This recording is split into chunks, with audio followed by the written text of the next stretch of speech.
வணக்கம். Welcome to Rajamma home.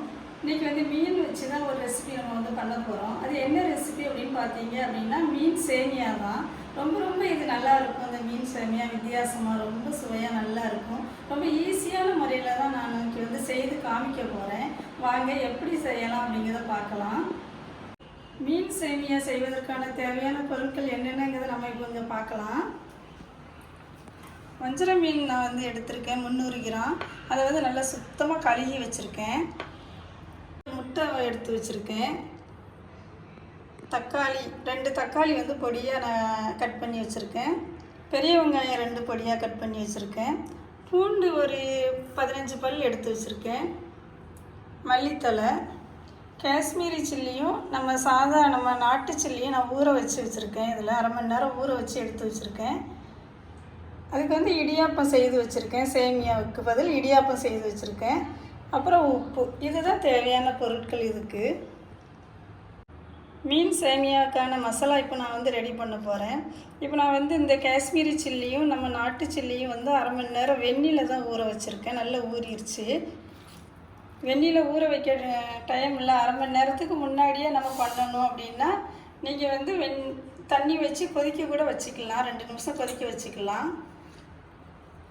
இப்போ நான் வந்து அதை வந்து மிக்சி ஜாரில் எடுத்து போட்டுட்ருக்கேன்.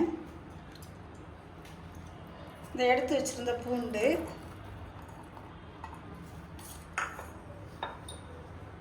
அப்புறம் தேவையான உப்பு,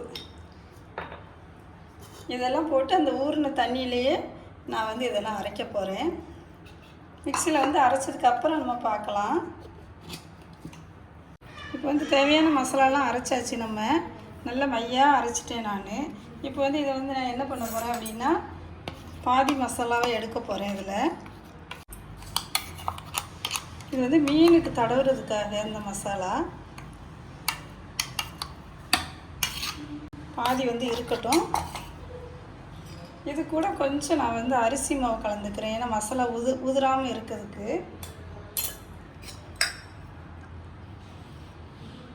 கொஞ்சம் மஞ்சள் பொடி,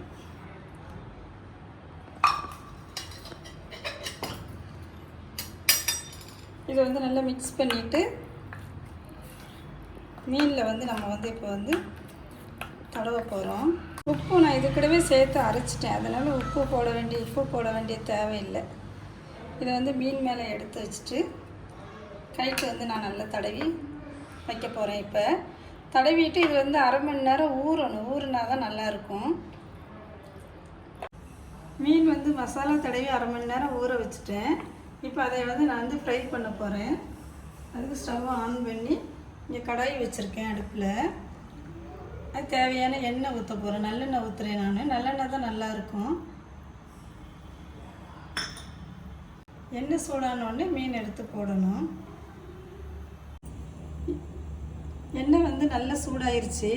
இப்போ ஒரு பீஸ் மீன் எடுத்து நான் வந்து இப்போ வந்து பொரிக்கிறதுக்கு பேனில் போட்டுட்டேன். பார்க்கவே அழகாக இருக்குது. மீன் பீஸ் வந்து கலர்ஃபுல்லாக பெரிய பீஸாக இருக்கிறதுனால நான் ஒன்றா தான் எடுக்க போகிறேன். எல்லாத்தையும் வந்து நான் வந்து ஃப்ரை பண்ணிவிட்டு அதுக்கப்புறம் பார்க்கலாம். மீன் வந்து ஃப்ரை பண்ணி எடுத்து வச்சாச்சு. இப்போ அதுக்கு தேவையான இந்த இடியாப்பத்தை வந்து நான் வந்து இப்படி பிச்சு காமிக்கிறேன். இந்த மாதிரி பிச்சு வச்சுக்கிடணும் நம்ம நல்லா சின்ன பீஸாக. இடியாப்பத்தை வந்து இப்போ உதுத்து வச்சாச்சு. அதே மாதிரி மீனையும் முள் எடுத்துகிட்டு சின்ன பீஸாக நான் வந்து பிச்சு வைக்க போகிறேன். நெய் மீன் அப்படிங்கிறதுனால முள் ரொம்ப இருக்காது நம்மளுக்கு. ஃபேன் நல்லா சூடாயிருச்சு. தேவையான எண்ணெய் ஊற்றிக்கிறேன். நான் ஒரு 4 ஸ்பூன் ஊற்றிருக்கேன். அதில் என்ன செய்ய போகிறேன் அப்படின்னா பொடியாக நான் கட் பண்ணி வச்சுருந்த பெரிய வெங்காயத்தை சேர்க்க போகிறேன். ஒரு வெங்காயம் இந்த அளவு வதங்கினோடனே நம்ம நறுக்கி வச்சுருக்க தக்காளியை வந்து போட்டுக்கிறேன். நான் போட்டால் தக்காளி கொஞ்சம் வதங்கட்டும். இதில் வந்து என்ன செய்ய போகிறேன் அப்படின்னா மிச்சம் வச்சுருந்தேன் நான் மசாலா, அந்த பூண்டு, காஷ்மீரி சில்லி, நாட்டு சில்லி, உப்பு எல்லாம் ஒன்றா சேர்த்து அரைச்ச மசாலா வந்து இதில் சேர்த்துக்கிற போகிறேன். பாதி மசாலா, பாதி ஆல்ரெடி பாதி வந்து நான் மீன் பொரிக்கிறதுக்கு எடுத்துக்கிட்டேன்.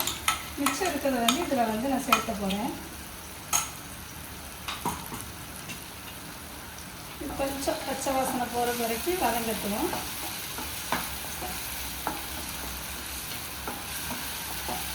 இவ்வளோ வதங்கினாலே போதும். இதில் வந்து நம்ம வந்து 2 முட்டை உடைச்சி ஊற்ற போகிறோம். இப்போ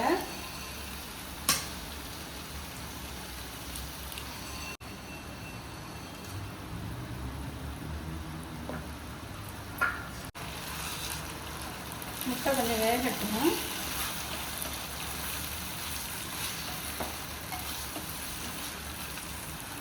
இதுக்கு தேவையான உப்பு கொஞ்சம் சேர்த்துக்கிறேன். நான் மீனில் உப்பு சேர்த்துருக்கேன், இடியாப்பத்திலையும் உப்பு இருக்குது, அதனால் கொஞ்சமாக சேர்த்துக்கிறேன். நான்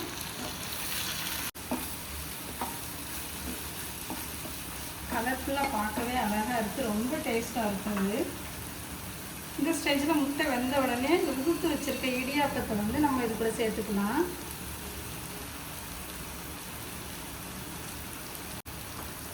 சேர்த்துட்டு நல்லா கிளறி விடணும். இப்படி நம்ம குத்தி குத்தி கலந்து விடணும்.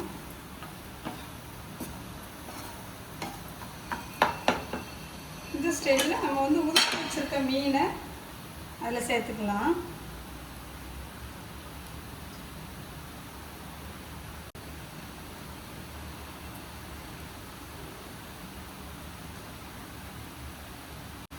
அது கூடவே கொஞ்சம் மல்லித்தலை,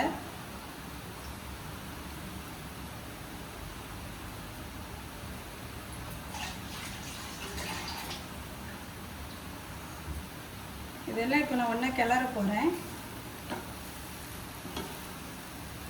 ஒரு 3 நிமிஷம் இந்த மாதிரி நம்ம கிளறி எடுக்கணும். 3 நிமிஷம் ஆக விட்டு நம்ம பார்க்கலாம். 3 நிமிஷம் ஆயிடுச்சு. மீன் இந்த மசாலாவில் உள்ள பச்சை வாசனை எல்லாம் போய் நல்ல வீடே மணக்கிற அளவுக்கு இந்த மீன் சேமியா அழகாக ஆயிடுச்சு. நான் வந்து நடுவில் வந்து இப்படி குத்தி குத்தி கொஞ்சம் ஒன்றா சேர்கிற அளவுக்கு நான் வந்து கிளறி விட்டேன்.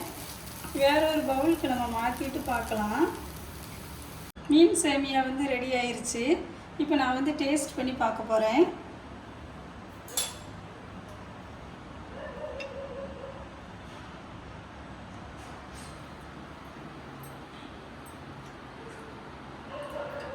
சாப்பிட்டுக்கிட்டு கொஞ்சம் வெயிட் பண்ணுங்கள். ரொம்ப நல்லா இருக்குது இந்த சேமியா. இதே மாதிரி நீங்களும் செய்து சாப்பிட்டு பாருங்கள். ரொம்ப ரொம்ப டேஸ்ட்டாக இருக்குது. செய்கிறது ரொம்ப ஈஸி, சுவையும் ரொம்ப நல்லா இருக்குது. இதை நீங்கள் செய்து சாப்பிட்டு பார்த்துட்டு நல்லா இருந்துச்சு அப்படின்னா கமெண்ட் பண்ணுங்கள். ராஜாம்மா ஹோம் சேனலுக்கு வந்து இது வரைக்கும் சப்ஸ்கிரைப் பண்ணாதவங்க சப்ஸ்கிரைப் பண்ணுங்கள். இன்னொரு வீடியோவில் நான் சந்திக்கிறேன். தேங்க்யூ.